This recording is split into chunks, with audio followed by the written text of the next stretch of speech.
नमस्कार मित्रांनो, तूही रे माझा मितवा या मालिकेच्या येणाऱ्या भागामध्ये आता डॉक्टरांनी ईश्वरीवर उपचार सुरू केलेले आहेत. अर्णव सारखा जीवाची काळजी करत देवाकडे प्रार्थना करत ईश्वरीच्या जीवाची प्रार्थना करत आहे. सारखा तो आता बघतच आहे की ईश्वरी कधी शुद्धीवर येईल. डॉक्टरांनी आता जे काही ब्लडिंग होत आहे तर ते ब्लडिंग थांबवण्यासाठी उपचार सुरू केलेले आहेत. त्यानंतर आकाश नम्रताला फोन करून आता ईश्वरीचं झालेली जी परिस्थिती आहे, जो भयानक हल्ला आहे त्याबद्दल मात्र तो म्हणजे सांगतो. आता हे ऐकून नम्रताला खूप मोठा धक्का बसतो. नम्रता म्हणते की आकाश सर, येशूच्या जीवाला काही होणार तर नाही ना? तेव्हा आकाश म्हणतो की नाही, देवावर विश्वास ठेवू. त्यानंतर आकाश फोन ठेवल्यानंतर इकडे अंजलीला फोन करत आहे. पण अंजलीला आता बाहेर पाठवून राकेश तिच्या बॅगमधून पैसे चोरतोय आणि आता त्याच्याकडे एक फुटकी कवडीसुद्धा राहिलेली नाही. परंतु जाताना मात्र ही बावट बायको आता तिने तिचा मोबाईल या बावट बायकोने घरीच ठेवलेला आहे. नक्की तिला कोण फोन करत असेल म्हणून अंजलीच्या बँकमधून काही थोडेसे पैसे घेऊन आता तो फोन बघतो. तर आकाशचा फोन तिला सारखा येत आहे. आता आकाशचा फोन काय येत असेल हे बघू आणि आकाश सगळं काही सांगतो. परंतु आता हा राकेश मुद्दा म्हणतो की जोपर्यंत आता माझ्या इंदोरी जिलेबी बाबतीत या प्रकरणाबाबतीत मला काही कळत नाही तोपर्यंत अंजलीपर्यंत काही मी येऊन देणार नाही. म्हणून मात्र आता आकाश अगदी तिला बोलवण्याचा प्रयत्न करत आहे की अगं ईश्वरीसाठी तरी परत ये. परंतु हा राकेश नाटक करतो. राकेश आता नाटक करत म्हणतो की अंजली अगं आकाशचा फोन आहे. परंतु अंजली फोन घेत नाही असे तो आता आकाशला दाखवतो आणि तो आकाशचे खोटं बोलतो आणि म्हणतो की अंजली सांगते की तुझ्याशी नाही बोलायचं. आता आकाशला हे ऐकून धक्का बसतो आणि आता आकाश म्हणतो की दादाला जर हे कळाले तर त्याला वाईट वाटेल म्हणून तो टेन्शनमध्ये येतो. त्यानंतर इकडे हा राकेश म्हणतो की आता मी घराच्या बाहेर कुठे पडलो आणि शेवटी इंदोरी आहे ना माझी मिस इंदोर, तिचे दिवस पालटले. आता अंजली तेवढ्यात घरी येते तर राकेश म्हणतो की हे बघ मला लगेच जावं लागेल आणि बघ ना माझ्यामुळे तुझे काय हाल होतात.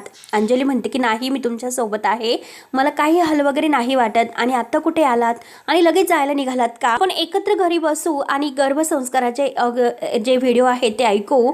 त्यामुळे आजच्या दिवस तरी तुम्ही माझ्यासोबत थांबा. तो मुद्दाम खोटं बोलून म्हणतो की ओके ठीक आहे राणी सरकार, मी थांबतो आणि तिला मिठीत घेतो. ती खुश होते आणि तो मिठीत घेऊन म्हणतो की आज मात्र तुला पुन्हा बेशुद्ध होण्याचं औषध द्यावंच लागेल तरच मला जाता येईल. इकडे रिया माझी वाट बघत असेल, मला जावंच लागेल. त्यानंतर सगळेजण हॉस्पिटलला आहे तर आकाश येतो. आजी विचारते की अंजलीला तू कळवलं का? तेव्हा आता आकाश म्हणतो की डी फोनवर नाही आली. आता याचं अर्णवला फार वाईट वाटतं.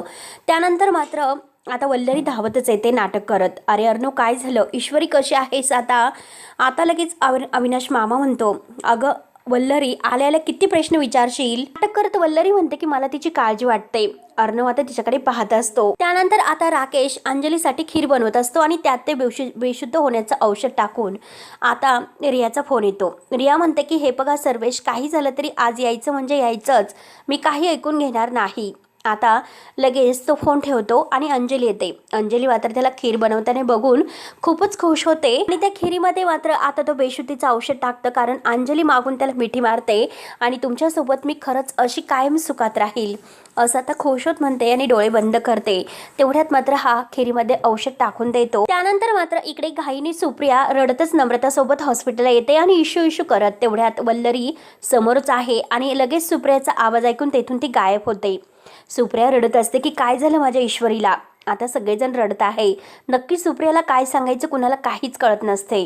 कारण डॉक्टरांचे उपचार आता ईश्वरीवर सुरू आहेत. परंतु अजूनपर्यंत तिच्या जीवावरील धोका काही टळलेला नसतो आणि आता अर्णव सारखं ईश्वरीकडे बघत आहे. आता ईश्वरी सोबत घालवलेले प्रत्येक क्षण त्याला आठवतात.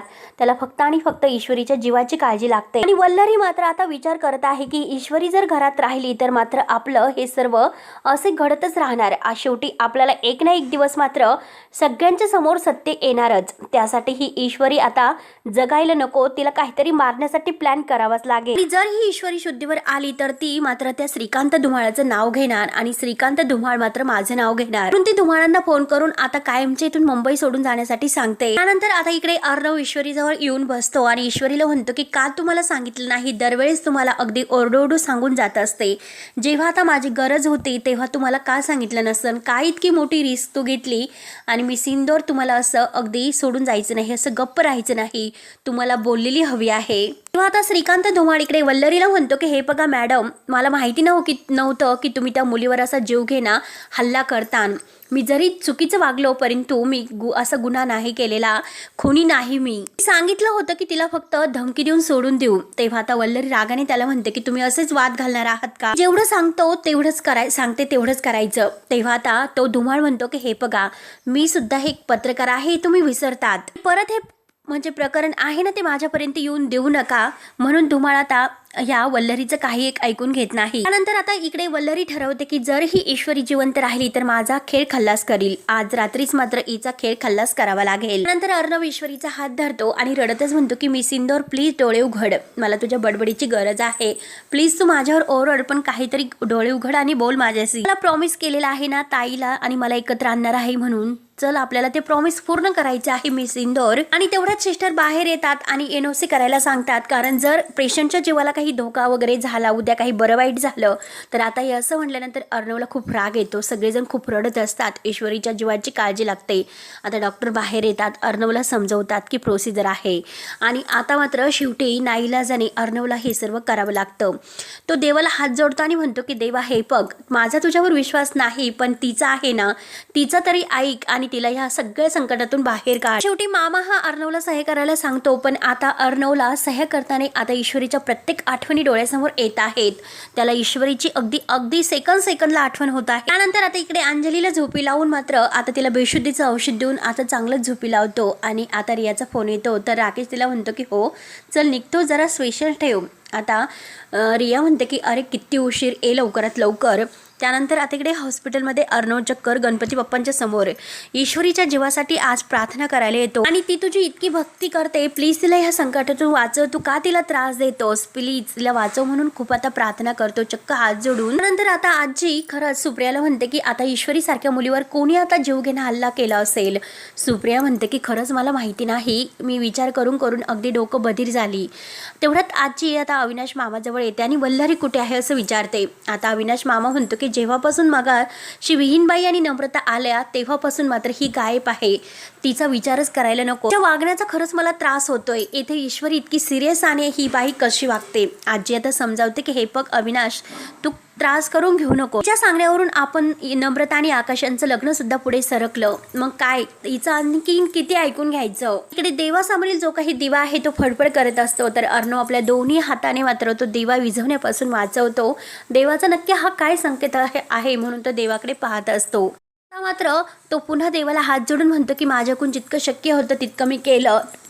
होऊन ईश्वरी शुद्धीवर येते, परंतु आकाश जेव्हा वल्लरीला घरी फोन करून सांगतो की ईश्वरी शुद्धीवर आलेली आहे, हे ऐकून आता त्या वल्लरीला खूप मोठा धक्का बसतो. आता वल्लरी मात्र काही वस्तू अर्जंट मागून घेते आणि आता ईश्वरीला कोमात जाण्यासाठी ती आता प्रयत्न करत आहे की जेणेकरून ही ईश्वरी मात्र आता तर जगली नाही पाहिजे आणि एक तर नाही तर कोमात गेली पाहिजे.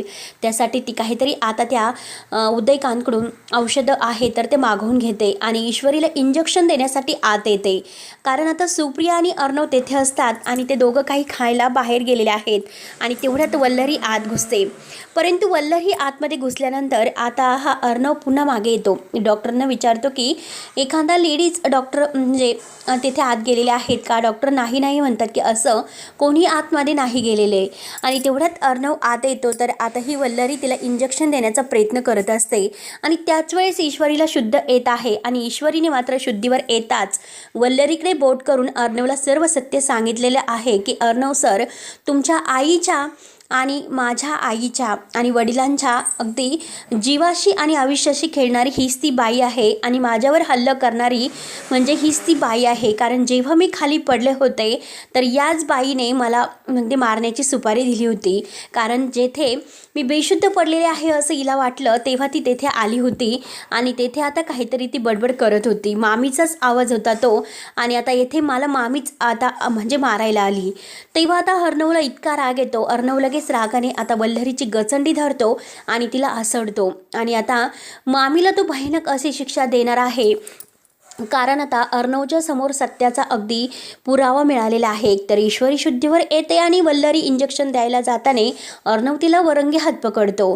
तेव्हा आता मित्रांनो, वल्लरीच्या पापाचा घडा भरून त्याच वेळेस तिथे सुप्रियासुद्धा येते आणि सुप्रियासुद्धा अर्णवला आता हीच ती बाई आहे आणि आता ह्या सगळ्या सत्याचा मात्र आता उलगडा होतोय.